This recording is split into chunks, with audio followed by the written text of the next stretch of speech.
Yo, yo, yo, what's the dealio, man? Listen, you already know I got a straight banger for you today, all right? So, in this video, what we're going to talk about is support and resistance or order blocks, but we're going to go deep into it. We're going to go deep, deep, deep into it.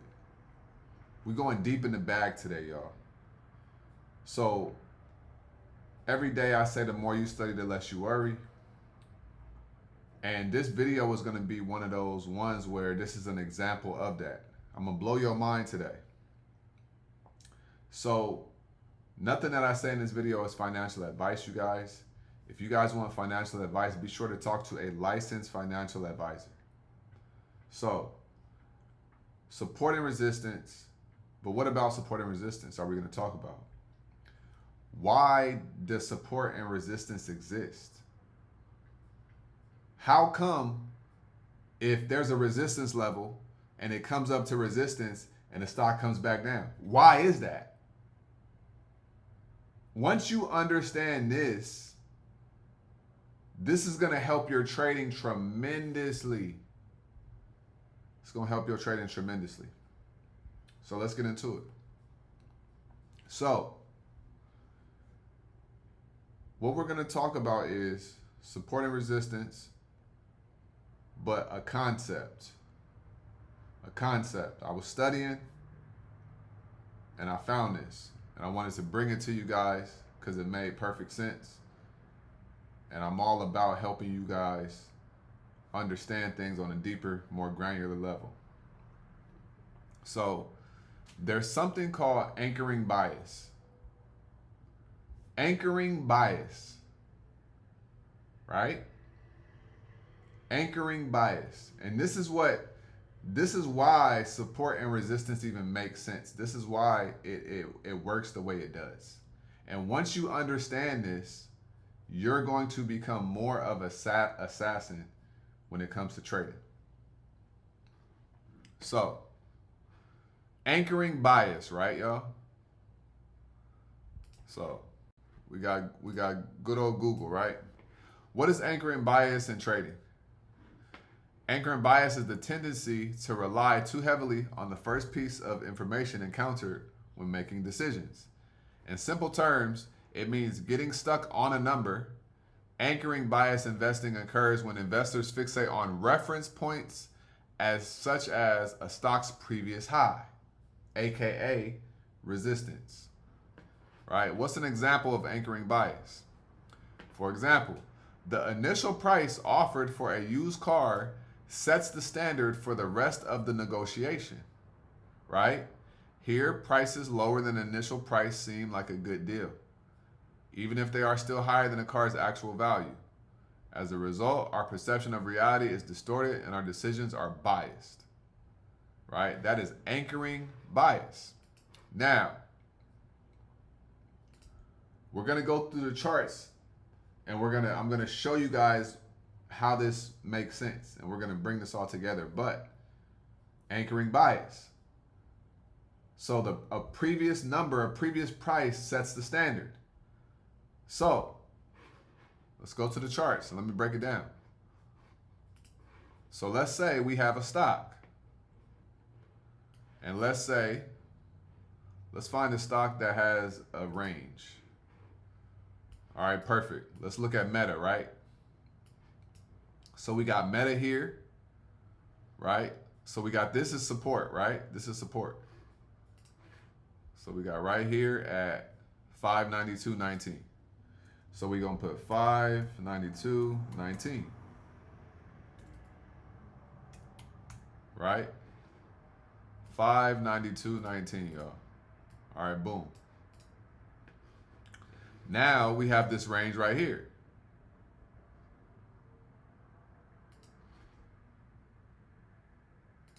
And we're going to make it yellow as well. Now, what is this number? This is 642.01. 642.01. So, what are these numbers, y'all? This 592.19, this is support. Right? This is support. and this is resistance. Okay? So, anchoring bias.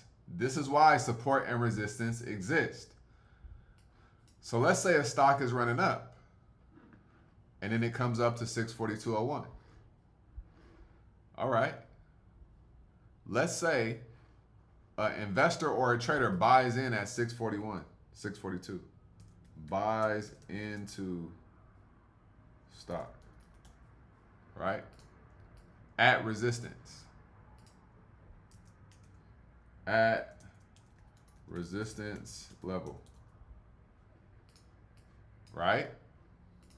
So they buy into the stock at 642.01. Okay? And then the stock drops. And they're like, damn, I don't know if I'm going to recover this. I'm down bad. So then Meta starts coming back up. They start coming back up. Now, the person who bought in at 642.01, they're not paying attention to nothing but how much they're down. So this 642.01 is the most recent price. That 642.01 is ingrained in their head. That is their frame of reference. That is their price of reference, right? So when the stock comes back up and then they get here, what do they do when it comes back to break even? They sell it because they're like, man, I'm lucky to get it back right here. So when you have so many people selling at resistance because this price is the most recent price that they got in at, and they're happy to break even on that, then it goes right back down. Right?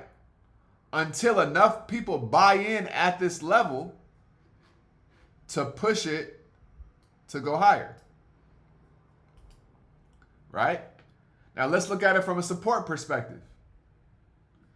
You got in, let's say you got in. Let's say you buy in at support. You buy in at support. Right? You buy in at 592.19. Okay. It comes up, and then it comes back down to 592.19 again. What are you going to do? You're going to buy more at this 592.19 because your frame of reference, your most recent price point where you saw a response at that level, the last time you bought at this level, it went up. Because the last time you bought at this level, it went up, that's your frame of reference. So you think that every time it comes down to this level, it's going to go back up. So I'm going to keep buying at this level until people sell at this level and then it breaks through. This is literally what anchoring bias is, and this is why support and resistance exist. Now, support and resistance is not just a line in one level. I use order blocks as support and resistance. When I say order blocks, what do I mean? I mean these things right here. Let me delete these drawings. This is an order block. This is where institutional money is selling at or buying at. It's order block. Order block. Order blocks are where I like to use support and resistance, but you could also draw out your support and resistances on the daily time frames when you see areas where every time it comes, it bounces. So this is where people buying at. This is where people are selling at in this little range right here. Right? So that is why when you go to resistance and you get into a call, a lot of times it'll go the opposite way because anchoring bias, the people that bought in higher and it comes back up, they're like, man, I'm happy to recoup. Let me sell out. Then it goes right back down. And that's why every time when it comes down to a certain level, it goes right back up because people are like, oh, this is a discount. I'm going to buy in and it's going to go up. And that's how the game goes. That is the science of support and resistance. That is why support and resistance exists, because of anchoring bias. And this is all psychology. Once you understand psychology, human psychology and money psychology, everything clears for you and everything becomes more clear, and you can see the game a lot more clear, y'all. So I hope that this video helped you out. I hope that it made sense for you guys, and I hope that it blew your mind, and I hope you see this thing so much clearly. All right? Like I always say, y'all, make sure you get up out your head. Go get into this world, because your head is a dangerous place to live, y'all. All right? And also remember, the more you study, the less you worry. All right? Y'all have a great day. I'm going to holler at y'all on tomorrow's video. Y'all stay smooth, man. Peace.